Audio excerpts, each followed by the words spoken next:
Alam mo bang dapat ganito kalaki ang ipon at investments mo sa iyong 20s, 30s, 40s, 50s at 60s? Sa video na ito malalaman mo kung magkano ang ideal na savings sa bawat dekada, anong mga financial goals na dapat mong maabot at sa dulo may simpleng paraan kung paano mo mapapabilis ito. Mag-umpisa tayo sa 20s. Sa edad na to, most likely kakagraduate mo lang sa college o kakapasok mo pa lang sa first job mo. Mababa pa ang income natin dito dahil entry level pa lang ang karamihan sa atin. Kaya sa puntong to, mas importante ang pagbuo ng tamang financial habits.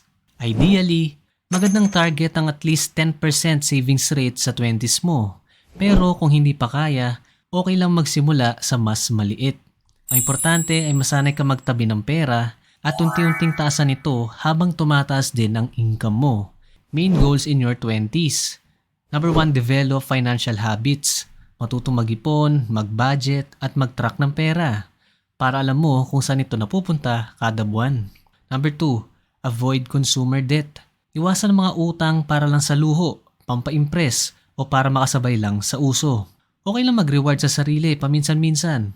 Pangit naman din kasi yung sobrang tipid. Pero huwag gawing lifestyle ang pagbili ng mga bagay na hindi mo naman talaga kailangan. Iwasan din as much as possible ang mga pay later schemes dahil baka maging habit mo yan. Number 3, build a starter emergency fund. Magandang unang target ang at least 1 month ng iyong monthly expenses. Kung gumagastos ka ng 10,000 pesos kada buwan, yan muna ang ipunin mo. Pagkatapos nito, unti-unti mo na lang palakihin hanggang maging 3 to 6 months worth of expenses. Sa example natin, ito ay 30,000 hanggang 60,000 pesos. Ilagay mo na rin sa digital banks like Maribank, BPI Banco at iba pa. Number 4, start investing kahit maliit. Hindi mo kailangan ng sobrang laking sahod bago mag-invest. Pwede ka magsimula sa MP2, mutual funds o iba pang investments na pasok sa budget mo. You can start at Dragonfly, G-Funds ng GCash at iba pa. Number 5, take calculated risks. Optional lang to at depende sa risk tolerance mo. Pero para sa akin, ang 20s ay magandang panahon para mag-experiment. Subukan mo mag-side hustle, magsimula ng malit na negosyo, matuto ng bagong skill. Basta sumubok ka lang ng sumubok. Dahil sa edad na ito, kadalasang mas kaunti pa ang responsibilities mo at mas marami ka pang oras para matuto, magkamali at makabawi. Punta naman tayo sa 30s. Sa edad na ito, posible na may asawa ka na, may anak, may motor o sasakyan, umuupa ng bahay o baka may sarili ka ng bahay na hinuhulugan. At hopefully, mas mataas na rin ang income mo kumpara nung nasa 20s ka pa lang. Kaya sa stage na to, nagsisimula ang seryosong wealth building.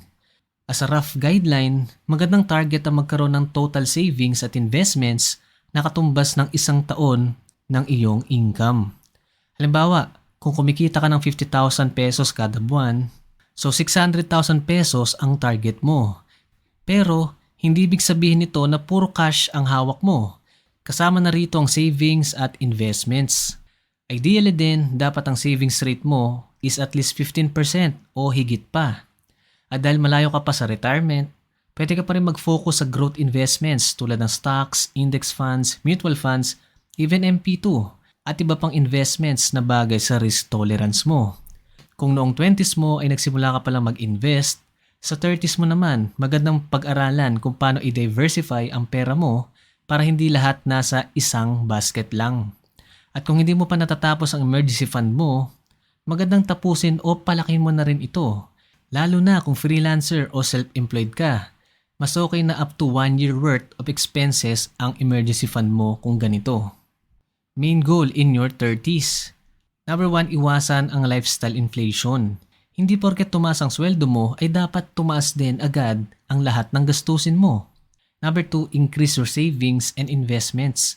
Habang lumalaki ang income mo, dapat lumalaki rin ang amount ng naiipon at nai-invest mo. Number 3, unti-unting bawasan ng utang. Lalo ng consumer debt. Mas maganda kung habang papalapit ka na sa 40s, mas kakaunti na ang mga utang na nagpapabigat sa cash flow mo. Number 4, palawakin ang financial knowledge mo. Mas lumalaki na ang perang hinahawakan mo sa edad na to. Kaya mahalaga ring dagdagan pa ang nalalaman tungkol sa investing, retirement planning at wealth building. Okay, dito naman tayo sa 40s. Para sa maraming tao, ito na yung isa sa pinakamataas na earning years nila. Posibleng manager ka na, supervisor, team leader, o baka naman stable na ang negosyo na sinimulan mo noong mas bata ka pa. Ideally, at least 15 to 20% dapat ang savings rate mo during this time. At pagdating sa total savings at investments, magandang benchmark ang magkaroon ng around 3 times ng iyong annual income. Halimbawa, kung kumikita ka ng 1 million pesos kada taon, ang target mo ay nasa around 3 million pesos. At bago ka mamindang, hindi ibig sabihin nito na puro cash sa bangko ang hawak mo. Kasama din dito syempre ang investments mo tulad ng sa MP2, mutual funds, UITFs, retirement accounts at iba pa. Halimbawa, nung 30 years old ka ay meron ka ng 1 million na savings at investments. Kung kumita ito ng assumed average na 7% per year, sa loob ng 10 taon, ang 1 million pesos mo ay maaaring maging halos 2 milyong piso na. Ito yung power ng compounding interest sa investments mo. Yung pera mo nagtatrabaho para sa'yo. Kaya sa halip na habulin mo ang buong 3 million, ang kulang mo na lang ay around 1.03 million pesos. At dahil may 10 taon ka pa bago mag-40, hindi mo kailangang ipunin ang natitirang 1.03 million dahil yung mga susunod mong ihuhulog ay tutubo at magko-compound din habang tumatagal.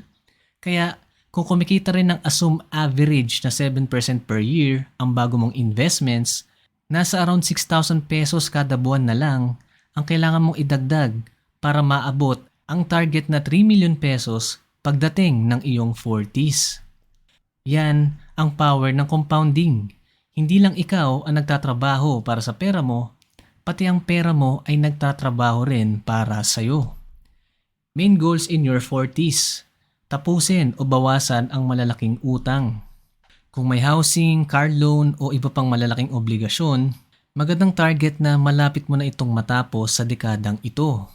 Number 2, maximize retirement contributions. Mas seryosohin na ang retirement planning. Sulitin ang mga retirement-related investments at contributions tulad ng sa SSS, MP2 at iba pang long-term investments. Number 3, paghandaan ang malalaking gastusin. Posibleng papasok na sa college ang mga anak mo sa mga susunod na taon.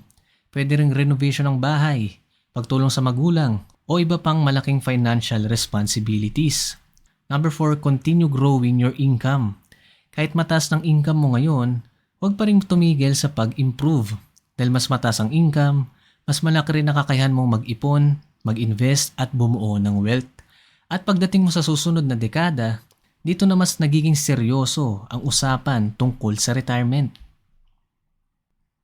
Now let's go to 50s.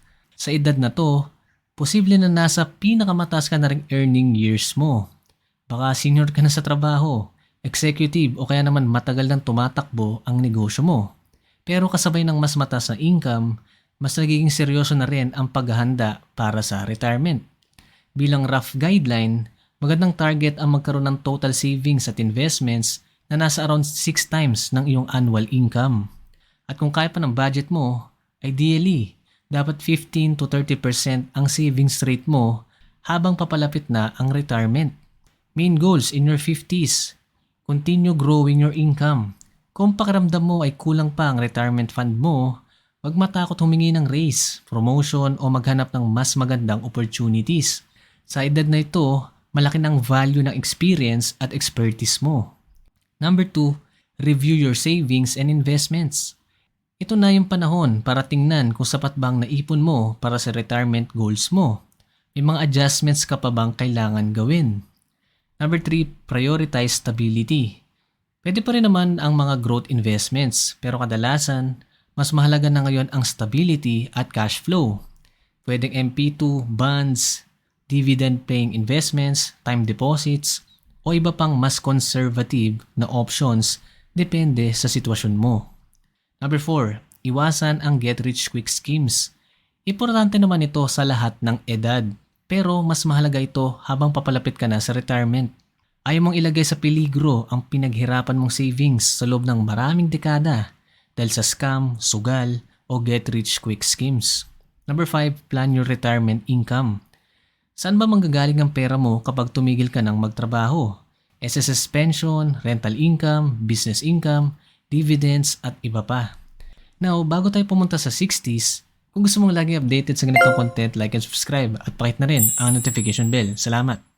And finally, 60s and beyond. Sa buntong ito, karamihan sa mga tao ay retired na o malapit na mag-retire. Kaya ang focus mo ngayon ay hindi na kung paano palakihin ng mabilis ang pera mo. Ang focus mo ay kung paano ito mapapahaba at mapoprotektahan. Bilang rough guideline, magandang target ang magkaroon ng total savings at investments na nasa around 8 times ng iyong annual income o higit pa. Pero tandaan, depende pa rin ito sa lifestyle, expenses at retirement goals mo. Kaya para sa akin, itong main goals in your 60s. Number 1, make your money last. Ang retirement mo ay pwedeng umabot ng 20 years or even more. Kaya importante na kontrolado mo pa rin ang paggastos para hindi maubos agad sa unang taon ang perang pinaghirapan mong ipunin. Number 2, prepare for healthcare expenses. Habang tumatanda tayo, mas nagiging malaga ang healthcare. Kaya magandang may nakahandang emergency fund, medical coverage o health insurance. Number 3, estate planning. Kung may properties, negosyo, investments ka, magandang pag-isipan kung paano ito maipapasa ng maayos sa pamilya mo. Kasama rito ang estate planning at paggawa ng will kung naaangkop sa sitwasyon mo. Number 4, enjoy the wealth you built. Hindi mo rin naman inipon at ininvest ang pera mo para titigan lang habang buhay. Kung naging responsable ka sa paghawak ng pera mo sa mga nakaraang dekada, ito na rin ang panahon para ma-enjoy mo ang bunga ng iyong pinaghirapan kasamang pamilya at mga mahal mo sa buhay. Now, kung gusto mong mas mapabilis ang pag-abot sa mga savings at investments goals na to, ito ang 2 bagay na dapat mong gawin. Una, magsimula ka na agad. Kahit malit lang, huwag mong hintayin na dumating ang perfect time, ideal salary mo, bago ka mag-ipon at mag-invest. Dahil sa pagbuo ng yaman, ang pinakakakampi mo ay oras. Pangalawa, huwag ka lang mag-focus sa pagtitipid. Mag-focus ka rin sa pagpapalaki ng income mo. Pwedeng debt-free ka nga, magaling mag-budget. Pero kung yung kita mo ganun pa rin, 5 to 10 years ago, kailangan mong gumawa ng paraan. Invest in yourself. Gumawa ng certifications, trainings, mag-level up ng skills. Aim for promotions, incentives, or even switch departments and jobs for better income growth opportunity. Hindi ito magiging madali, pero posibleng magawa. Ngayon guys, yung mga nabanggit nating figures ay guidelines lamang. Hindi ito ang eksaktong numero na kailangan mo maabot para masabing successful ka na sa pera. Magkakaiba tayo ng income, responsibilidad, sitwasyon, at pinanggalingan sa buhay. May ibang mas maagang nakapag-umpisa, may ibang mas nahuli, at may ibang magsisimula pa lang ngayon. Kaya hindi ginawang video natin na to para manghinayang ka sa nakaraan. Ginawa ito para magkaroon ka ng direksyon kung nasan ka na ngayon at kung saan mo gustong makarating. At kahit anong edad mo pa ngayon, hindi pa huli ang lahat.